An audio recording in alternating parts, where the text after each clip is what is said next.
Meifeng and Wang Ximeng, a dialogue across rivers and mountains.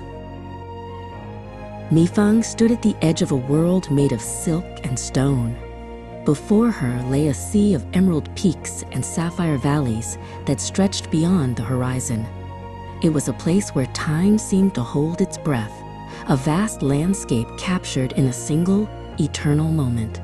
This was not just a view, it was how a painting holds the imagination of an entire era. "Did you know?" Meifeng asked, her voice small against the mountain wind. "Did you know your world would still be breathing 900 years after you left it?" A young man stood beside her, his robes fluttering. Wang Ximeng did not look at her. Instead, he gazed into the distance, his eyes used to looking at spans of time much longer than a human life.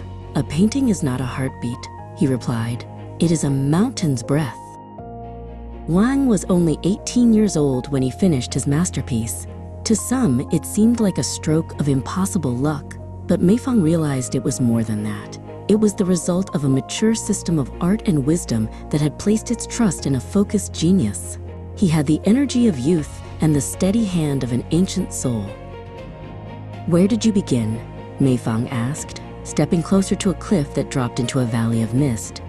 Wang pointed not at a specific peak, but at the empty space between them. "It did not start with a mountain," he explained.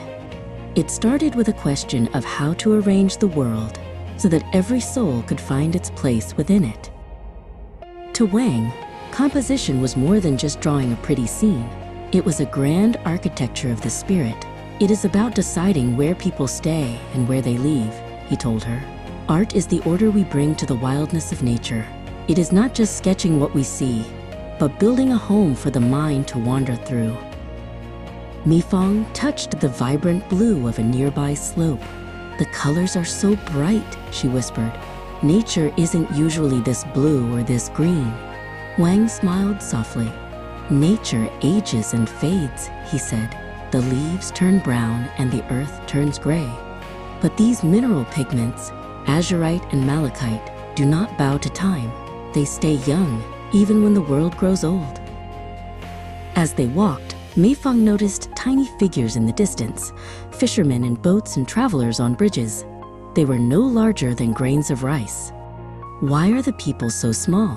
she asked. Wang replied, "Because we are only guests here. We are travelers passing through.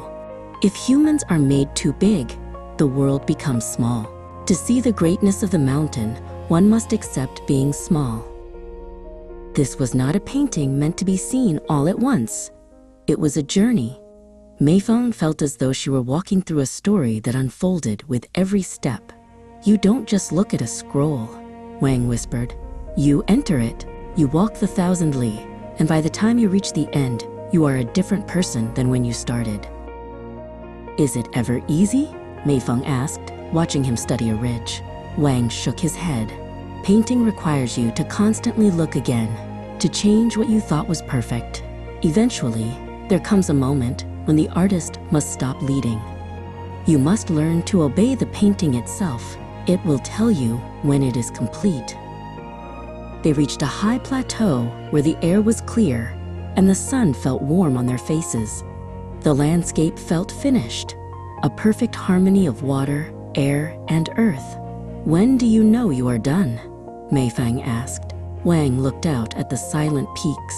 "A painting is finished," he said, "when it no longer needs anyone to explain why it is beautiful." "In my time, we call this a national treasure," Meifeng said, her heart full. "People wait for hours just to see a few inches of it." Wang looked surprised, then thoughtful. "That weight is not mine," he said gently. "That is the weight of the 900 years that came after me. To me, it is just a dream I had when I was 18. As Meifeng felt the world of silk begin to fade, she realized the secret Wang had shared. She wasn't leaving the painting, she was carrying it with her. Closing the scroll of her memory, she understood that art is a way of seeing the world, a path that never truly ends, but one that we simply keep walking through one step at a time.